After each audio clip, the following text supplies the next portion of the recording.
Muito bem, então hoje nós vamos realizar essa atividade 2 do Trilha de Aprendizagens volume 2 da Prefeitura de São Paulo, começando aí na página, aqui em cima, 147, ok? Muito bem, ele começa aí com a história do milho, não é? Então, lendo o texto. Você conhece o Ziamei? Não? Ficou intrigado com essa palavra? Certo. Contudo, tenho certeza que você conhece, já viu e até comeu. Siamês é o nome científico do milho. Sim, o milho. Acredita-se que o milho teve origem no México. No entanto, os povos indígenas brasileiros já consumiam esse vegetal antes da chegada dos portugueses. Alguns povos indígenas explicam por meio de mitos a origem desse vegetal. Só para uma questão de, para a gente aproveitar aqui o conteúdo, a gente tem aqui duas palavrinhas sempre no nome científico. Não existe um nome científico com apenas uma palavrinha. Então, se eu quisesse me referir cientificamente, pelo nome do milho, eu não poderia nunca chamar ele de só azea ou só mês. Eu tenho que falar as duas palavrinhas. Então, a gente sempre tem um sistema que a gente chama de binomial. Sendo que essa primeira palavrinha, ele indica o gênero, que é um grupão onde eu tenho vários indivíduos, várias espécies que são parentes evolutivas, têm características semelhantes. E essa palavrinha aqui, ela me diz dentro desse grupão qual espécie, especificamente eu estou falando, ok? Então, nome científico sempre vai ter esse jeitão. Ele também está destacado do texto, com a primeira letra aqui maiúscula e a segunda minúscula. Essa forma é um padrão que também nunca muda. O milho, eu peguei aqui uns slides que estão aqui na internet, no site da Exalc, que é uma das unidades da USP, e ele mostra, a evolução do milho, do que a gente acha que era aquele milho que se achava na natureza, com poucos grãos, até esse milho que a gente consome hoje, tá? Existem vários tipos de milhos, de várias cores. No Brasil, a gente costuma usar esse, de grão de amarelinho, mas existe de vermelho, existe uma grande variação dentro dessa espécie, tá? A gente chama isso de variações genéticas.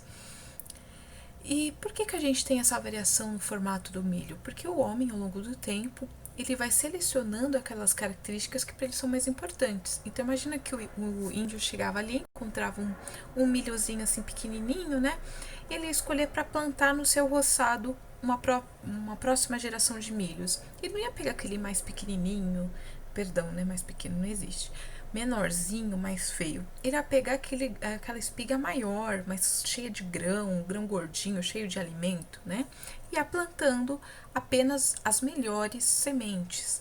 Isso, com o passar do tempo, milhares de anos, foi fazendo com que o homem viesse selecionando as variedades maiores, mais cheias de grãos, até a gente chegar nesse milho de hoje, tá? No outro slide, a professora até mostra outros formatos, outras variedades que existem dentro do milho atualmente, ok?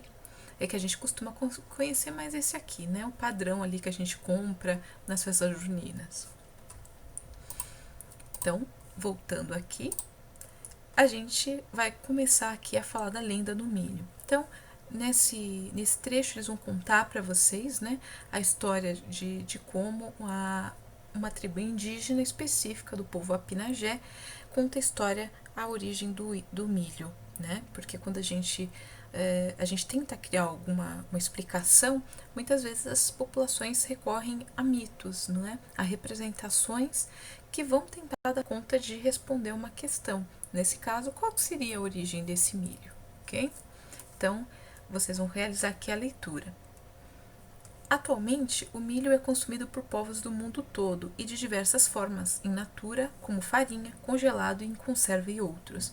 Essa variação de forma de consumo está relacionada, entre outros fatores, à conservação de alimentos.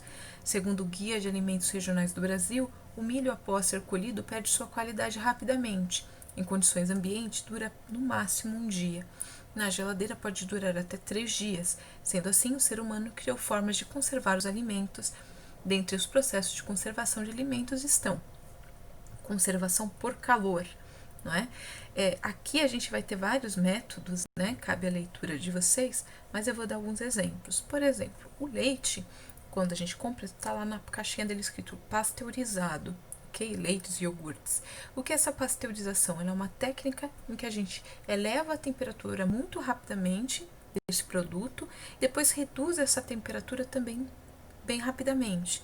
Com isso, a gente mata micro-organismos, que são bactérias, fungos, que fariam com que esse alimento estragasse, e a gente prolonga a vida desse alimento. A esterilização, ela é quando a gente, por exemplo, eu vou guardar, vou fazer uma conserva do próprio milho, né? Eu tenho que matar nesse potinho, esse produto, né? Eu tenho que eliminar as bactérias e fungos. Então, por exemplo, antigamente, quando a gente ia fazer uma geleia em casa, né, porque a gente queria preservar as frutas, a gente pegava os vidrinhos, né, e colocava no forno para ele ficar bem aquecido e a gente eliminar os fungos e as bactérias que poderiam ter nesse vidro. Então, essa é uma técnica de esterilização, ok? O texto vai dar outros exemplos. Na desidratação ou secagem, a gente tem a remoção da água, porque sem água não tem crescimento de micro-organismos, ok? Então, antigamente se usava o sol, né? As pessoas penduravam carne para desidratar ou outros produtos. Hoje a gente tem inclusive máquinas que fazem essa desidratação em casa. Por exemplo, quando você compra naquelas lojas especiais, né? Ou na zona cerealista aqui em São Paulo, aquelas frutas desidratadas, geralmente maçã, banana, elas sofreram esse processo de preservação. Para preservar mais tempo, eu retiro toda a água. Isso pode ser feito de forma geral com qualquer um desses vegetais mais durinhos ou frutas. Refrigeração e congelamento. Isso é aquilo que a gente faz em casa o tempo todo, né? A mãe chega da feira ou do mercado, né? Nessa época de pandemia a gente esteriliza toda, dá um banho geral na compra. E aí, justamente para matar um micro-organismo específico, o vírus aí do que passa a Covid-19, que causa a Covid-19, mas a gente também coloca tudo dentro da geladeira, não é? Quase tudo, né? Refrigerantes, não. Leite, derivados de leite, vegetais frescos, tudo tem que ir para a geladeira, né? Senão estraga muito rapidamente. Agora, coisas como carnes, em geral, carne seja bovina, de frango, de todas as variedades, a gente coloca ali no congelador. Também é muito comum quando a mãe cozinha coisas em grande quantidade, ela fala assim: ah, eu vou congelar isso para consumir depois. Né? Então, por exemplo, alguns produtos que durariam 2, 3 dias na geladeira passam a poder ser consumidos em até 6 meses quando congelados. Não é? Então, é uma outra técnica de preservação que faz muito parte do nosso dia a dia. Substituição por gorduras saturadas. Né? Isso é muito comum na indústria, por isso a gente tem que tomar o máximo de cuidado com o que a gente consome, porque é muito comum que se tenha gorduras associadas aos alimentos justamente para aumentar a preservação. Por exemplo, aqueles biscoitos, creme cracker, sem uma camada de gordura externa, eles absorveriam água muito rapidamente e se tornariam murchas, né? Desagradáveis de se comer. Então, elas têm adicionado gorduras para conseguir manter aquela textura que as pessoas curtem, né? Consumir, mais crocante, sequinha. E a conservação por aditivos químicos. Grande parte dos nossos alimentos, esses alimentos processados, industrializados, eles têm adição como cloreto de sódio, que é o sal, né? Vinagre ou outros aditivos que têm a função de matar bactérias, principalmente fungos, para prolongar a vida desses alimentos. A gente tem que tomar muito cuidado, porque alguns aditivos químicos são, inclusive, que a gente chama de carcinogênicos. Eles podem gerar processos tumorais se consumidos em excesso.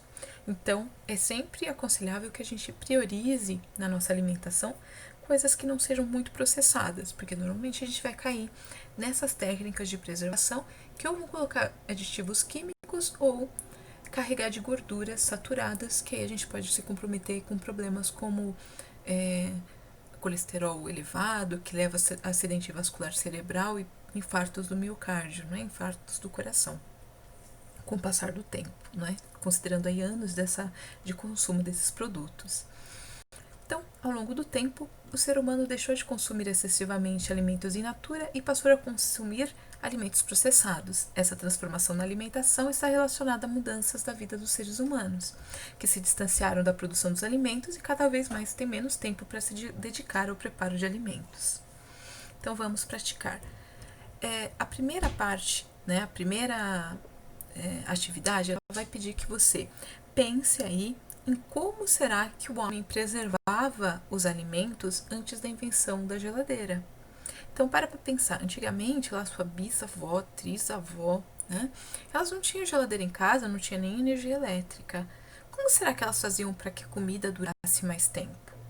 Então, você pode perguntar aí para as pessoas mais velhas da sua família, pai, mãe, avô, pessoas que podem aí te auxiliar. E aí você vai desenhar ou vai esquematizar na forma de um texto como eram essas formas de preservar os alimentos. Você vai escolher como atividade te dá uma opção, você pode escolher tanto fazer o desenho ou registrar na forma de texto. Não é necessário fazer as duas formas. Se você quiser fazer, pode inclusive fazer das duas formas. B. Na sua pesquisa da questão A, alguém citou carne seca, carne de sol ou charque? São 3 termos utilizados para o mesmo processo de conservação de alimentos, mas que utilizam técnicas diferentes. Basicamente, consiste em utilizar o sal e expor a carne ao sol. Qual é o nome dado a esse processo? Então, dá uma olhadinha aqui, olha, para te ajudar, né? E pensa, qual é esse processo que a gente adiciona o sal para poder preservar os alimentos? Eu vou dar uma dica aqui para vocês. Quando a gente coloca se você fizer uma experiência simples em casa, você pegar um pouquinho de sal, uma colherzinha de café e deixar numa superfície ali, né, aberto, sem necessidade de. Não pode pôr no saquinho, não pode proteger ele, não pode tampar. Deixa ele ali e observa no final do dia. Você vai ver que o sal, ele vai absorver. Perdão, dei uma cortadinha aqui. Então você vai ver que o sal ele absorve muita água, ele vai ficar cheio de água. Num dia muito úmido, fica até parecendo que o sal derreteu, né? Na verdade, o sal ele absorve muita água, ele puxa água. Então, quando a gente coloca o sal na carne, ela está desidratando, tirando a água desse alimento, ok? Sem água, sem crescimento de micro-organismos como bactérias e como os fungos, ok? Então, pensa aí e vê aí qual é o nome desse processo. C. Abaixo está a tabela nutricional e os ingredientes do milho em conserva. Leia a tabela e os ingredientes e responda. Qual o processo utilizado para conservar o milho? Qual é o ingrediente utilizado? Então, a gente tem aqui, né, a porção do milho, valor energético, as calorias, ou seja, quanto daquele alimento ele vai fornecer para que a gente utilize no corpo para executar trabalho, tá? Então, essa aqui é a energia que a gente vai utilizar para existir, né? A gente sempre utiliza a energia dos nossos alimentos. Proteínas, que tem várias fontes, né? Principalmente fontes animais, carnes e laticínios, e ovo também. Fibra alimentar, muito rico nos vegetais de forma geral, principalmente os vegetais verdes. Carboidratos, que são as farinhas, estão disponíveis nas farinhas e nos açúcares, tá? Gorduras totais e sódio, ok? Ingredientes: milho em grãos, água e sal. Então, analisem aqui o que você acha que vai ser utilizado para a conservação desse alimento, ok? Para saber mais, então você vai, se você quiser, né, conhecer mais um pouco sobre o nome científico do milho, você pode aqui escanear esse QR Code ou digitar o link que eles dão aqui para você saber mais um pouquinho sobre como funciona a nomenclatura científica, ok?